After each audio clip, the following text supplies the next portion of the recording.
Carrément, avec Ouais. pas de micro et tout. En fait, ma Madeleine, c'est un peu bizarre en fait, parce que je vais parler d'une Madeleine, mais en fait, elle est assez désagréable. C'est c'est quand j'étais gamin, il y a un Noël où j'ai eu la Nintendo 64 à l'époque. C'est un truc de vieux, mais ça existait avec des cassettes. Et en l'occurrence, je me souviens d'un Noël où j'avais vu ça et j'avais eu Pokémon Stadium. Et tu dois te souvenir de Pokémon Stadium. C'était un jeu incroyable, vraiment, c'était formidable. Et en fait, c'est marrant, j'avais un excellent souvenir de ce Noël. Vraiment, j'en gardais un très beau souvenir.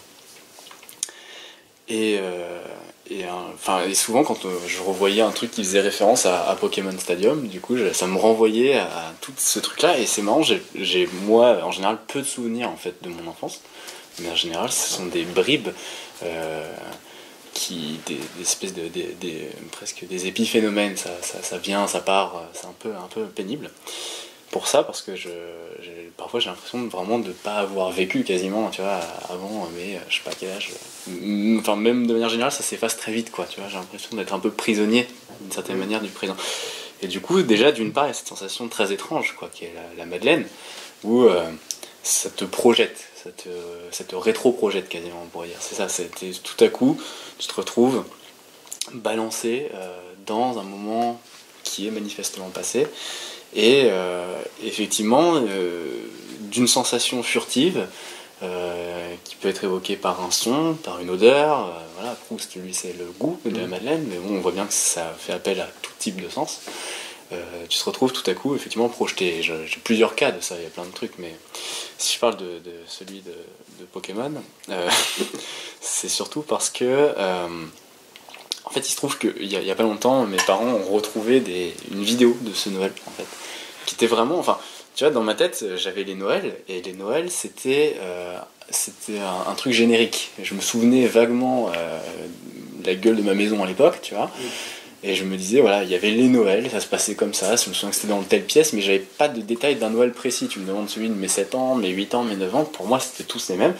Et en fait, tous quasiment étaient regroupés, subsumés, on pourrait dire, sous ce souvenir-là, puisque c'était le seul précis où je me souvenais cette fois ce que j'avais reçu, tu vois, j'avais vraiment l'impression d'en avoir un souvenir, quoi.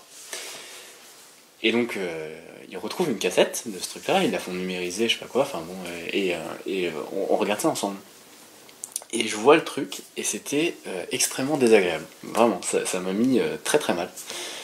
Parce que ça ressemblait pas du tout à ce que j'avais en tête. C'était même...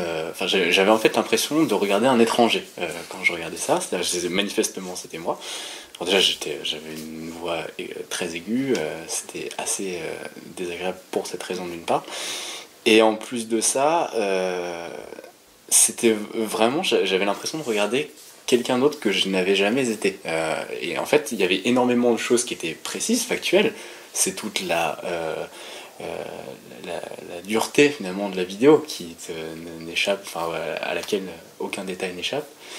Et en fait, j'avais pas du tout ces détails-là en tête. J'avais pas du tout ça, et je me souvenais pas du tout de tout ça, et ça m'a laissé une impression totalement différente.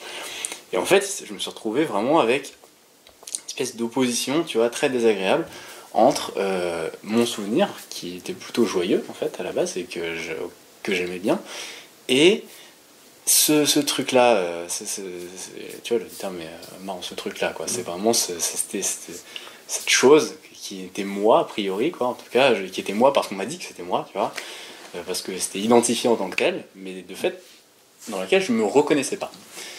Et l'idée de reconnaissance, elle est importante ici, parce que c'est ça, Proust, ce qu'il dit. Quand on parle de la Madeleine de Proust, et toute la recherche du temps perdu, de fait, c'est ça, c'est aller chercher quelque chose qui n'existe plus, de fait, et c'est une recréation. On sait tous que Proust n'a pas vécu tout ce qu'il raconte, du côté de chez Swann, dans Combray, etc. Tout ça, c'est des inventions, en fait, c'est des inventions a posteriori. Il essaie de recréer ce passé-là, parce que manifestement, c'est quelque chose qui est passé. Et là, on se retrouve en fait avec deux modalités du passé qui se sont manifestement entrechoquées. D'une part, le souvenir, qui est toujours un souvenir falsifié d'une certaine manière, puisque c'est ça, on a tous fait cette expérience-là de penser se souvenir de quelque chose avec en famille où on se raconte ça, machin truc, et puis là t'as ton frère, ta sœur qui te dit ah bah non, ça s'est pas passé comme ça, tu te souviens pas, c'était plutôt ça, etc. Et effectivement tu te dis ah ouais, non, et puis tu croises et te rends compte qu'en fait vous n'avez pas du tout vu les choses de la même manière. D'une part parce que vous n'aviez pas la même perspective à l'époque, et en plus de ça parce que la trace mémorielle, vestigielle presque que ça a laissé, c'est pas la même. Et il se trouve que là je me retrouvais voilà, avec cet entrechoc de modalités finalement de résurgence du passé qui s'opposaient l'une à l'autre. L'une factuelle, froide, la caméra avec une lumière dégueulasse, un cadrage pas terrible, enfin, manifestement j'avais pas de grands caméramans dans ma famille, et effectivement la modalité du souvenir qui cette espèce de travestissement finalement des choses qui se sont passées, mouliné selon moult filtres, tu vois, qui te permettent d'en garder un souvenir joyeux ou non, en tout cas de le trafiquer selon la sauce du moment. C'est un peu le plat du jour, quoi, tu vois, et ça change au fur et à mesure. Et donc la confrontation de ces deux trucs-là était absolument terrible pour moi, parce que je me suis... Enfin, ça... presque j'aurais aimé ne pas la voir, en fait, cette vidéo de moi à ce Noël-là, parce que maintenant, là tu vois, je t'en parle, j'ai ce souvenir encore, je peux l'avoir, et je vais très certainement, si on reparle un jour de Pokémon Stadium dans 10 ans, ça reviendra. Et du coup, c'est comme si, dans un premier temps, il y avait cette Madeleine originelle, qui est le sens profond, en fait, de la recherche de Proust. C'est-à-dire cette espèce de renvoi imaginaire, fictif, fictionnel, à un passé qui n'est plus. Et là, tout à coup, dans un premier mouvement, donc il y a ce renvoi de cette Madeleine véritable, et tout de suite après, je me fais rattraper par du coup ce deuxième souvenir quasiment qui vient se superposer au premier, qui est celui effectivement des images que j'ai vues, qui vient me dire ah attention, non, ça s'est pas passé comme ça, tu vois, c'était pas comme c'est pas ton souvenir. Presque quelque part, j'en avais pas vraiment de... C'est aussi, cette confrontation elle est bizarre parce que c'est comme si je me souvenais de ce Noël-là et j'en avais encore des images, mais sans images, quoi. J'en gardais presque une sensation, quasiment, tu vois. C'était vraiment particulier. Et en fait, là, je me retrouve. Cette sensation, ce serait quoi si tu devrais la décrire, du coup? Je sais pas comment dire, c'est comme s'il y avait une image, mais il n'y en avait pas, en fait. C'était quelque chose de très furtif. Où je m'imaginais des formes et je me dis oui bah tiens je devais ressembler à ça mais sans même me voir, tu vois ce que je veux dire, c'est simplement comme si j'avais même pas besoin d'imaginer et de réimager finalement cette scène puisque je savais à quoi elle ressemblait, tu vois. Et donc du coup c'est voilà, passons sur autre chose, c'était presque pas ça qui était important, c'était pas le visuel quoi, c'était et pourtant j'avais l'impression de me souvenir à peu près à quoi ressemblait ma baraque. En fait quand je l'ai revu, il se trouve qu'il y a eu pas mal de travaux dedans et ça ressemblait plus à ça. Ça ressemblait plus du tout à ça. Et donc, en fait, il y a cette espèce d'entrelacement qui ne marche pas, qui échoue de ces deux trucs. Et tu vois, quand j'en parle, là, je m'en rends compte, c'est vraiment, il y a d'abord ce premier truc sensitif, sensuel quasiment même, je pourrais presque, enfin, ça me fait quelque chose, tu vois.